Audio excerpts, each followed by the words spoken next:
कार्तिक मास में तुलसी को जल देने से क्या फल मिलता है? कार्तिक मास में तुलसी को जल देने का विशेष महत्व है। मान्यता है कि इस महीने में तुलसी की पूजा करने से घर में सुख समृद्धि आती है और माँ लक्ष्मी की कृपा प्राप्त होती है। तुलसी में जल चढ़ाने का महत्व इस प्रकार है। जय श्री राधे कृष्ण श्रोताओं, आप सभी का स्वागत है हमारे YouTube चैनल में। तुलसी में जल चढ़ाने से धन लाभ होता है और माँ लक्ष्मी सदैव घर में निवास करती है। तुलसी में जल चढ़ाने से सूर्य देव और तुलसी की पूजा दोनों एक साथ हो जाती है। तुलसी में जल चढ़ाने के क्या फायदे होते हैं?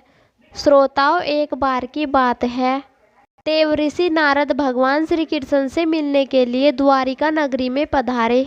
नारद जी को देखकर भगवान श्री कृष्ण प्रसन्न होकर उनका स्वागत करते हुए कहते हैं, आइए देवऋषि, द्वारिका में आपका स्वागत है। आज किस प्रयोजन से द्वारिका में आपका आगमन हुआ? नारद जी कहते हैं, हे प्रभु, आप सब कुछ जानते हुए भी पूछ रहे हैं। हे भक्त वत्सल, अगर दास को आज्ञा दे तो मैं आपसे कुछ पूछने की चेष्टा करता हूँ। बड़े दिनों से मेरे मन में यह शंका निर्माण हो रही है, सोचा आज आपसे पूछ ही लूं। श्री कृष्ण जी कहते हैं, हे देवऋषि नारद, अवश्य पूछिए। आपकी हर शंका का समाधान करना मेरा कर्तव्य है। मैं जानता हूँ कि आप अवश्य ही समस्त मनुष्यों के हित की बात पूछेंगे, इसलिए आप निसंकोच होकर पूछिए। आपके मन में जो भी शंका हो मैं उसका निवारण अवश्य करूँगा। देवऋषि कहते हैं, हे प्रभु, देवी तुलसी का महात्म्य तो मैं जानता हूँ और यह भी जानता हूँ कि भगवान विष्णु को तुलसी का पौधा अत्यंत प्रिय है। किंतु हे प्रभु, तुलसी को जल देने से मनुष्य को कौन सा फल मिलता है? मैंने देखा है कि अनेक ऋषि मुनि तथा पृथ्वी के तुलसी को जल अर्पण करते हैं, इसलिए मैं तुलसी को जल देने का महात्म्य जानने ही आया हूँ। तुलसी को जल क्यों देना चाहिए और तुलसी को जल देने के क्या फायदे हैं? कृपया आप मुझे विस्तार से बताने की कृपा करें। भगवान श्री कृष्ण कहते हैं, हे देवऋषि नारद, आप सत्य कहते हैं। वनस्पतियों में तुलसी मुझे सबसे अधिक प्रिय है। तुलसी साक्षात लक्ष्मी का ही स्वरूप है। तुलसी पत्र के बिना भगवान विष्णु किसी भी प्रकार का भोग स्वीकार नहीं करते हैं। हे देवऋषि नारद, आज मैं आपको तुलसी को जल देने की महात्म्य की एक अत्यंत प्राचीन कथा सुनाता हूँ। इस कथा के माध्यम से आपको आपके सभी प्रश्नों के उत्तर मिल जाएंगे। जो इस कथा को ध्यान से सुनता है उसे 100 वर्षों तक तुलसी को जल देने का फल मिलता है। इसलिए हे देवऋषि, आप इस कथा को ध्यान से पूरा अवश्य सुनिएगा। देवऋषि नारद कहते हैं, हे प्रभु, आपके मुख से साक्षात लक्ष्मी स्वरूपा तुलसी को जल देने का महात्म्य सुनना बड़े सौभाग्य की बात है। इसलिए हे प्रभु, आप मुझसे इस महात्म्य को कहिए। मैं ध्यान पूर्वक इसका श्रवण करूँगा और तीनों लोकों में प्रचार करूँगा। फिर भगवान श्री कृष्ण नारद जी को कथा सुनाने लगते हैं। पूर्व काल की बात है, अवंतीपुरी में धनेश्वर नाम का ब्राह्मण रहता था। वह जन्म से तो ब्राह्मण था, किंतु वह कर्म से भ्रष्ट बुद्धि वाला था। कंबल तथा चमड़ा आदि बेचकर धन कमाने वाला और अत्यधिक झूठ बोलने वाला। उसका मन हमेशा बुरे काम करने में लगा रहता था। उसने अपने जीवन में कभी पुण्य के काम नहीं किए। वह चोरी तथा जुए में आसक्त रहता था। उसने शास्त्रों का अध्ययन भी नहीं किया था और पूजा पाठ भी नहीं। सदैव अपना मन दूसरों के धन पर लगाकर रखता था। वह दिन में धन कमाता और रात्रि में वेश्याओं के साथ रात बिताता था। इस प्रकार से वह अत्यंत पापी ब्राह्मण अपना जीवन केवल पाप करने में व्यतीत करता था। उसने अपने मुख से कभी भगवान विष्णु का नाम भी नहीं लिया और ना कभी किसी देवताओं का पूजन किया। इस प्रकार से पाप करते हुए उसे अनेक वर्ष बीत गए। फिर वह धनेश्वर ब्राह्मण खरीदी बिक्री करने के लिए महिष्मतीपुरी में जा पहुंचा। उस नगर के पास में नर्मदा नदी बहती है। उस स्थान पर नदी में स्नान करने के लिए दूर दूर से लोग आया करते थे। फिर वह ब्राह्मण उसी नदी के किनारे के एक आश्रम में ठहरता है। उस आश्रम में अनेक विद्वान ब्राह्मण पुराणों का पठन तथा भगवान विष्णु की स्तुति में मगन रहते थे। वह पाखंडी ब्राह्मण भी ढोंग करता हुआ वहीं उनके पास रुक गया। उन विद्वान ब्राह्मणों के साथ रहकर उसे भी भगवान हरि विष्णु का नाम सुनने का अवसर मिला था। वह उस स्थान पर 1 महीने तक रुका। फिर वहां पर आए लोगों ने गाय का पूजन करके तो उस पापी ब्राह्मण ने भी उनके साथ बैठकर भोजन किया और भगवान का प्रसाद ग्रहण किया। वहीं पर उस आश्रम में एक तुलसी का पौधा था। वह ब्राह्मण भी जाने अनजाने में उस तुलसी के पौधे में पानी डालता था। उसके मन में कोई विचार नहीं था कि वह क्या कर रहा है। वह रोज सुबह उठकर पात्र से पानी लेकर तुलसी के पौधे में डालता है। फिर एक दिन वह आश्रम में सोया हुआ था तो उस स्थान पर एक सर्प आया और उस सर्प ने उसे नींद में काट लिया। उस पापी ब्राह्मण की नींद में ही मृत्यु हो गई। सुबह जब अन्य ब्राह्मणों ने उसे बेहोश अवस्था में देखा तो उन्होंने उसके मुख में तुलसी पत्र और तुलसी का जल डाल दिया। फिर सभी ब्राह्मणों को पता चला कि इसकी मृत्यु हो गई है। उस पापी ब्राह्मण की मृत्यु के बाद उस स्थान पर यम के दूत प्रकट हुए और उसे पकड़कर यमलोक ले जाने लगे। रास्ते में जाते हुए वह ब्राह्मण विलाप करने लगा और यमदूतों से कहने लगा, हे यमदूतों, मुझे कहाँ लेकर जा रहे हो? मेरी मृत्यु किस कारण से हुई है?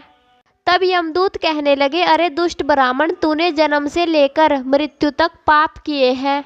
तेरे पापों के कारण ही तुझे एक काले सर्प ने काट लिया और तेरी मृत्यु हो गई। अब हम तुझे यमलोक लेकर जा रहे हैं।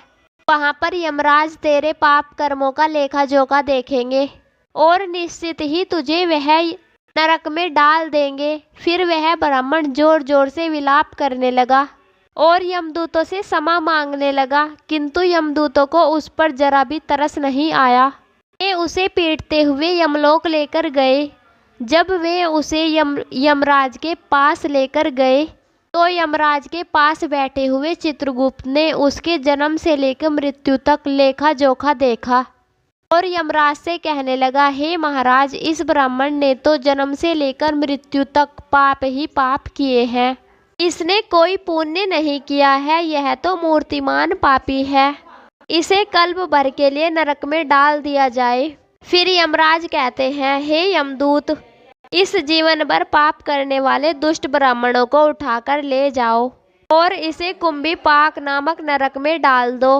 यमराज के आदेशों का पालन करते हुए वे यमदूत हंसते हुए उस पापी ब्राह्मण को लेकर चले गए और उसे मूंद्र से पीटने लगे, जिससे उस ब्राह्मण का मस्तक टूट गया और वे उसे कुंभीपाक नामक नरक में ले गए। उस भयंकर नरक में खोलते हुए तेल के बड़े बड़े घड़े थे, जिसके नीचे भयंकर अग्नि धधक रही थी। फिर यमराज के दूतों ने उसे खोलते हुए तेल के घड़े में डाल दिया, लेकिन जैसे ही वह ब्राह्मण उस खोलते हुए तेल के घड़े में गिरा, वह तेल एकदम से ठंडा पड़ गया। इस विचित्र घटना को देखकर यम के दूतों को बड़ा आश्चर्य हुआ। ऐसा पहले कभी नहीं हुआ था। उन्होंने कितने ही पापियों को उस तेल के घड़े में डाला था, लेकिन जैसे ही वह ब्राह्मण गिरा, वह तेल अचानक से शांत और शीतल हो गया। इस घटना को देखता हुआ वह यमदूत यमराज के पास पहुंचा। यमराज ने पूछा, हे यमदूत, क्या बात है? इतनी तीव्र गति से दौड़ते हुए क्यों आ रहे हो? फिर यह यमदूत कहता है, हे महाराज, आपने जिस ब्राह्मण को कुंभीपाक नरक में डालने के लिए कहा था, जैसे ही हमने उसे कुंभीपाक नरक में डाल दिया, वैसे ही नरक की अग्नि बुझ गई और खोलता हुआ तेल ठंडा पड़ गया। यमराज कहते हैं, हे दूत, यह तो विचित्र घटना है। ऐसा पहले कभी नहीं हुआ है। यमराज विचार कर रहे होते हैं, तभी उस स्थान पर देवऋषि नारद पधारते हैं। देवऋषि नारद को देखकर यमराज अत्यंत प्रसन्न होते हैं और उन्हें प्रणाम करके उनका स्वागत करते हैं। फिर यमराज नारद जी से कहते हैं, हे देवऋषि नारद, आज हमने एक अत्यंत पापी ब्राह्मण को कुंभीपाक में गिराया है, किंतु उसके नरक में गिरते ही खौलती हुई अग्नि शांत हो गई और तेल भी ठंडा पड़ गया। फिर देवऋषि नारद यमराज से कहते हैं, हे धर्मराज, आपने जिस ब्राह्मण को कुंभीपाक नरक में डाला है। तब देवऋषि नारद यमराज से कहने लगते हैं, हे धर्मराज, आपने जिस ब्राह्मण को कुंभीपाक नरक में डाला है वह नरक में डालने के योग्य नहीं है, किंतु इस ब्राह्मण से जाने अनजाने में ही सही एक ऐसा कर्म हो गया है जो नरक का नाश करने वाला है। जो मनुष्य पुण्य करने वाले लोगों के साथ रहता है उसे पुण्य करने वाले लोगों का भाग अवश्य मिलता है। और यह ब्राह्मण तो 1 महीने तक भगवान विष्णु के भक्तों के साथ रहा है। इस ब्राह्मण ने आश्रम में रहते हुए नित्य तुलसी को जल अर्पण किया है, इसलिए यह बहुत बड़ा पुण्यवान बन गया है। इसके समस्त पाप नष्ट हो गए हैं। यह ब्राह्मण अब विष्णु लोक में जाने के योग्य बन गया है। इस ब्राह्मण ने जाने अनजाने में इतना पुण्य कमाया है जो जन्म जन्मांतरों में मनुष्य को प्राप्त नहीं होता है, इसलिए आप इसे नरक में ना पकाओ। ब्राह्मण के पापों के लिए इसे केवल इतना दंड दो, इसे नरक के दर्शन कराओ। देवऋषि की बात सुनकर नारद अत्यंत प्रसन्न होते हैं और ब्राह्मण को कुंभीपाक नरक से निकाल कर लाते हैं और अपने दूतों से कहते हैं, हे दूत, इसे लेकर जाओ और इसे संपूर्ण नरक का दर्शन कराओ। फिर यम के दूत उस ब्राह्मण को लेकर जाते हैं और संपूर्ण नरक का दर्शन कराते हैं। तो श्रोताओं, आपने देखा कि तुलसी में जल चढ़ाने का क्या फल मिलता है। आपके समस्त पापों का नाश होता है और वह मनुष्य स्वर्ग का अधिकारी बन जाता है। भगवान श्री कृष्ण जी कहते हैं, वह तुलसी के साथ साथ मेरे कृपा का अधिकारी भी बन जाता है, वह जीवन भर सुख भोगता है। देवऋषि, अब मैं आपको तुलसी के महात्म्य की दूसरी कथा सुनाता हूँ, इसलिए आप इसे ध्यानपूर्वक सुनिए। प्राचीन काल की बात है। साय पर्वत पर कर्मवीरपुर में धर्मदत्त नाम के विद्वान ब्राह्मण रहते थे। धर्मवीर भगवान विष्णु की भक्ति करने वाले, एकादशी का व्रत करने वाले तथा भली भांति भगवान विष्णु की भक्ति में सदा तत्पर रहते थे। वे नित्य तुलसी का पूजन करते। सुबह जागकर तुलसी को जल देना, तुलसी का पूजन करना, परिक्रमा करना और संध्या के समय तुलसी के पास दीपक जलाकर भगवान विष्णु के नाम का स्मरण करना और द्वार पर आए हुए अतिथियों का आदर सत्कार करना उनका नित्य का काम था। वे भगवान विष्णु का रूप मानकर अतिथियों का सम्मान करते थे। उस ब्राह्मण के गांव में भगवान विष्णु का एक अत्यंत सुंदर और शोभायमान मंदिर था। एक दिन ब्राह्मण सुबह जल्दी जागकर स्नान आदि कार्य संपन्न करके भगवान विष्णु के मंदिर की ओर निकल जाता है। उसके पास में भगवान विष्णु के पूजन की समस्त सामग्री होती है, साथ में तुलसी का जल भी। मंदिर में जाने के लिए जंगल के मार्ग से निकलना पड़ता था। मार्ग पर कुछ देर के बाद चलने पर उसे एक राक्षसी दिखाई दी जो उसी की तरफ आ रही होती है। उस राक्षसी की आवाज बहुत भयंकर होती है, इसे सुनकर कोई भी भय से थर-थर कांपने लग जाए। राक्षसी के दांत लंबे और टेढ़े मेढ़े होते हैं। उसकी लपलपाती जीभ, लाल रंग की आंखें, बड़े होंठ और सींग होते हैं, जिसे देखकर कोई भी थर-थर कांपने लगे। यह भयंकर राक्षसी ब्राह्मण को देखकर उसे पाने के लिए उसकी तरफ आती है। राक्षसी सोचने लगती है, आज तो बहुत ताजा मांस खाने को मिलेगा, आज तो मेरा शिकार मेरी तरफ ही आ रहा है। उस राक्षसी को देखकर वह ब्राह्मण भयभीत हो जाता है और भगवान से रक्षा की प्रार्थना करने लग जाता है। वह ब्राह्मण उस राक्षसी को देखकर झोपड़ी के पीछे छिप जाता है, लेकिन वह राक्षसी उसके नजदीक आ जाती है और कहती है, हे मनुष्य, तू मुझसे बच नहीं सकता, आज तेरी मृत्यु निश्चय है। आज ईश्वर ने तुझे मेरा ग्रास तय किया है, तू बचने का व्यर्थ ही प्रयास कर रहा है। इस जंगल में मुझसे कोई नहीं बच सका। जो भी प्राणी मेरे पास आता है वह मेरा भोजन अवश्य बनता है। मुझे पता है तू झोपड़ी के पीछे छिपा है, तेरी आकृति मुझे साफ दिखाई पड़ रही है, इसलिए तू जल्दी से सामने आ। राक्षसी की बातें सुनकर वह भय से थर्राने लगता है। उसका अंग अंग कांपने लगता है। वह ब्राह्मण भगवान विष्णु का स्मरण करते हुए सोचने लगता है, मैं भगवान विष्णु का परम भक्त हूँ, नित्य उनकी पूजा करता हूँ। मुझे राक्षसों से कैसा भय, अगर भगवान की यही इच्छा है तो मैं उस राक्षसी के सामने खड़ा हो जाता हूँ। फिर वह ब्राह्मण साहस करते हुए बाहर आ जाता है और वह साहस करते हुए पात्र में रखा तुलसी का दल मिश्रित जल उस राक्षसी के ऊपर फेंक देता है। तुलसी दल मिश्रित जल राक्षसी पर पड़ने पर उसका अंग अंग जलने लगा और उसके सभी पातक नष्ट हो गए।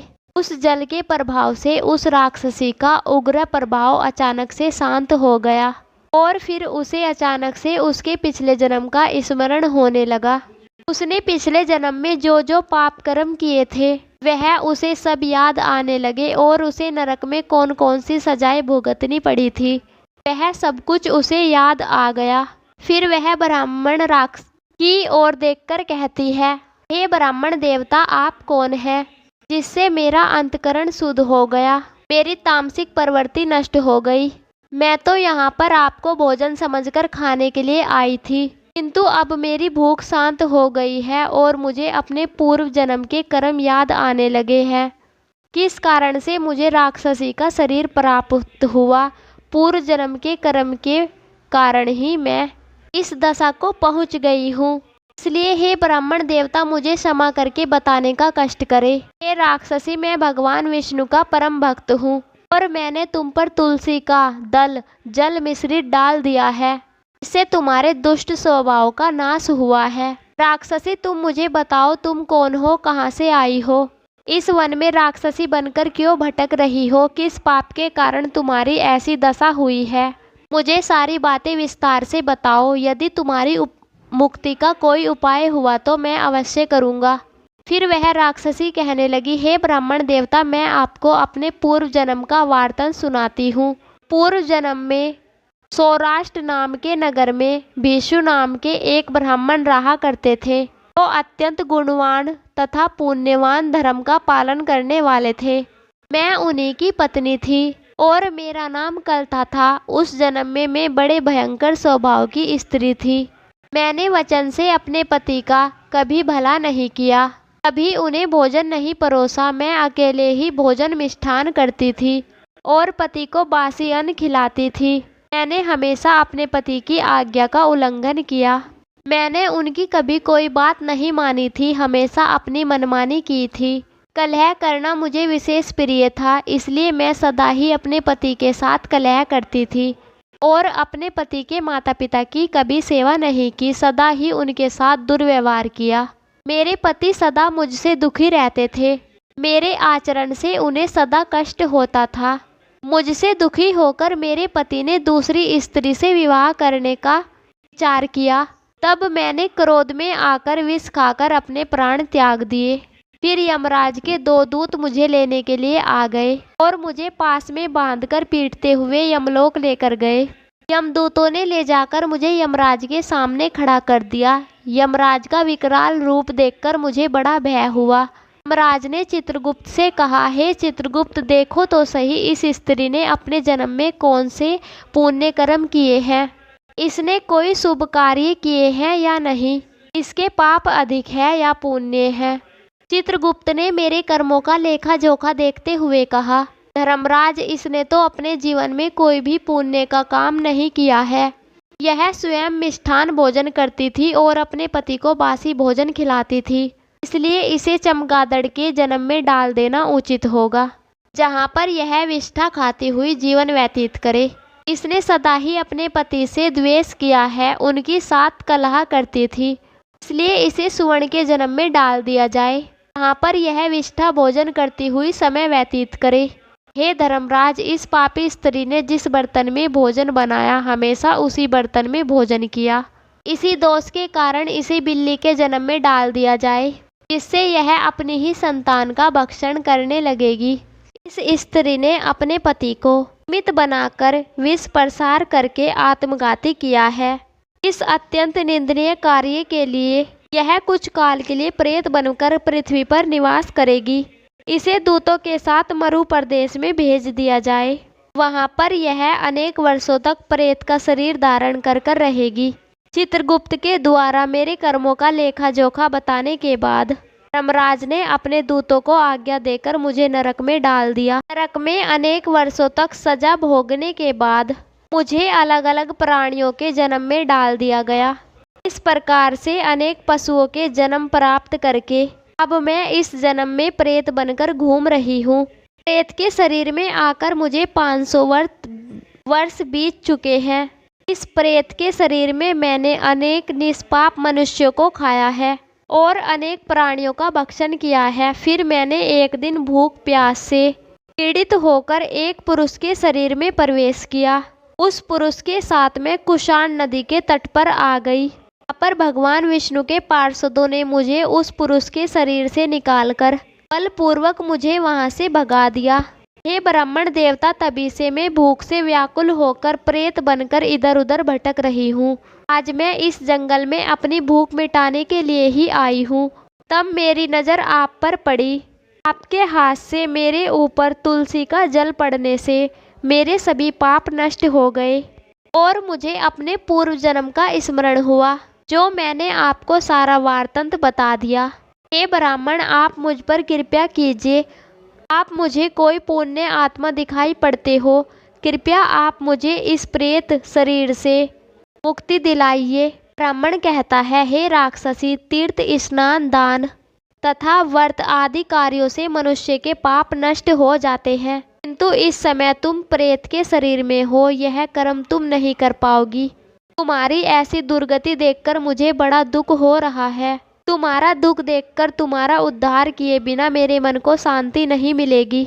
मैं भगवान विष्णु का भक्त हूँ और नित्य तुलसी को जल देता हूँ, तुलसी को प्रणाम करता हूँ। शास्त्र कहते हैं, जो तुलसी को जल देता है उसके समस्त पाप नष्ट हो जाते हैं। इसलिए मैं मेरा तुलसी को जल देने का पुण्य प्रदान करता हूँ। यह पुण्य लेकर तुम उत्तम गति को प्राप्त हो जाओगी। ऐसी मैं भगवान विष्णु के चरणों में प्रार्थना करता हूँ। न कहकर धर्मदत्त ने भगवान विष्णु का स्मरण करते हुए तुलसी मिश्रित दल उस राक्षसी के शरीर पर डाल दिया और कहा, हे प्रभु, मैंने सच्चे हृदय से तुलसी को जल चढ़ाया है, आपकी भक्ति की है, उसका सभी पुण्य मैं इस राक्षसी को देता हूँ। कृपया इसे मुक्ति प्रदान कीजिए। जैसे ही वह मिश्रित जल राक्षसी के ऊपर पड़ा, उसका शरीर भस्म हो गया और उसके शरीर से एक दिव्य रूप धारण करी हुई स्त्री निकली। वह साक्षात देवी के समान तेजस्विनी दिखाई देने लगी। उसका रूप जानकर ऐसा जान पड़ता था कि वह स्वर्गलोक की कोई अप्सरा हो। अब उस स्त्री ने धर्मदत्त को प्रणाम किया और कहने लगी, आपकी कृपा से मुझे इस पापी शरीर से मुक्ति मिली है। मैं पाप के समुद्र में डूब रही थी, आप मेरे लिए नौका बनकर आए। फिर आकाश से एक दिव्य विमान उतर आया। उस विमान में भगवान विष्णु के पार्षद बैठे थे। उस दिव्य विमान और उसमें बैठे हुए पार्षदों को देखकर धर्मदत्त को बड़ा विस्मय हुआ। उसने उन पार्षदों को प्रणाम किया। ब्राह्मण को प्रणाम करते हुए देखकर वे पार्षद कहने लगे, हे ब्राह्मण, तुम्हारा धन्यवाद, क्योंकि तुम सदा ही भगवान विष्णु की आराधना में लीन रहते हो, अतिथियों का सत्कार करते हो, धर्मात्माओं और एकादशी के व्रत का अनुष्ठान करते हो। तुमने बचपन से लेकर आज तक तुलसी को जल दिया है। तुम्हारे पुण्य के दान से यह राक्षसी मुक्त होकर विष्णु लोक को जा रही है। जब तुम्हारे शरीर का अंत होगा, तुम अपनी पत्नी के साथ भगवान विष्णु के वैकुंठ लोक में जाओगे और उन्हीं के समीप चिरकाल तक रहोगे। श्री कृष्ण जी कहते हैं, हे देव ऋषि, इस प्रकार से उस ब्राह्मण ने अपना पुण्य प्रदान करके उस राक्षसी को मुक्ति दिलाई। श्री कृष्ण जी कहते हैं, हे देव ऋषि नारद, वनस्पति नाम तुलसी मासा, नाम कार्तिक प्रिय एकादशी तिथि, नाम च नाम द्वारिका मम। वनस्पतियों में मुझे तुलसी प्रिय है, मास में कार्तिक मास, तिथि में एकादशी और क्षेत्र में मुझे द्वारिका प्रिय है। इसलिए जो मनुष्य तुलसी की नित्य पूजा करता है, तुलसी को नित्य जल देता है, वह मुझे अधिक प्रिय है। उस मनुष्य की कभी दुर्गति नहीं होती, वह कभी नरक में नहीं गिरता। उनके घरों में तुलसी का पौधा सदैव हरा भरा रहता है। उस घर में सुख शांति और समृद्धि बनी रहती है। भगवान विष्णु की पूजा में और उन्हें चढ़ाए जाने वाले भोग में तुलसी पत्र अवश्य होने चाहिए। क्योंकि तुलसी पत्र के बिना भगवान विष्णु किसी भी प्रकार का भोग स्वीकार नहीं करते हैं। इसलिए प्रत्येक घर में तुलसी का पौधा अवश्य होना चाहिए। जहाँ पर तुलसी का पौधा होना चाहिए वहाँ पर गंदगी नहीं होनी चाहिए। तुलसी के पास जल से भरा हुआ पात्र भी नहीं रखना चाहिए। तुलसी के पास दीपक जलाने के बाद दीपक को वहां से हटा देना चाहिए, क्योंकि तुलसी के पास बुझा हुआ दीपक रखना अशुभ माना जाता है। जिस स्थान पर तुलसी का पौधा होता है उस स्थान को हमेशा स्वच्छ रखना चाहिए। इसलिए नियमित रूप से तुलसी के पास साफ सफाई का ध्यान रखें। शास्त्रों के अनुसार मासिक धर्म के दौरान महिलाओं को तुलसी के पौधे में पानी नहीं डालना चाहिए और तुलसी को स्पर्श करना वर्जित भी है। तुलसी को बिना स्नान किए जल नहीं देना चाहिए। तुलसी को जल देते समय ध्यान रहे कि वह जल आपके पैरों में ना पड़े, इससे तुलसी का अपमान होता है। भगवान श्री कृष्ण कहते हैं, नित्य तुलसी के दर्शन से मनुष्य को स्वर्ग की प्राप्ति होती है और तुलसी पत्र के सेवन से उसके सभी पाप नष्ट हो जाते हैं। तुलसी का पौधा हमेशा ही घर के सामने या आंगन में लगाना चाहिए। पूर्व उत्तर दिशा में लगाना अत्यंत शुभ माना गया है। हे देवऋषि नारद, इस प्रकार से मैंने आपको तुलसी को जल देने का महात्म्य सुना दिया है। अब आपकी सभी शंकाओं का समाधान हो गया होगा। देवऋषि कहते हैं, हे प्रभु, आप धन्य हैं। आपके मुख से तुलसी को जल देने का महात्म्य सुनकर मुझे बड़ी प्रशंसा हो रही है। इस कथा को सुनकर मेरे मन की सभी शंकाओं का समाधान हो गया है। अब मैं इस कथा का तीनों लोकों में प्रचार करूंगा। तो श्रोताओं, इस प्रकार भगवान श्री कृष्ण ने तुलसी को जल देने का महात्म्य भगवान श्री कृष्ण को सुनाया। आपको यह कथा कैसी लगी कमेंट बॉक्स में जय श्री राधे कृष्णा लिखकर अवश्य बताइएगा। वीडियो को लाइक करिएगा और आगे ऐसी कथा सुनने के लिए चैनल को सब्सक्राइब करिएगा। आप सभी का धन्यवाद। फिर मिलते हैं ऐसी ही कथा के साथ।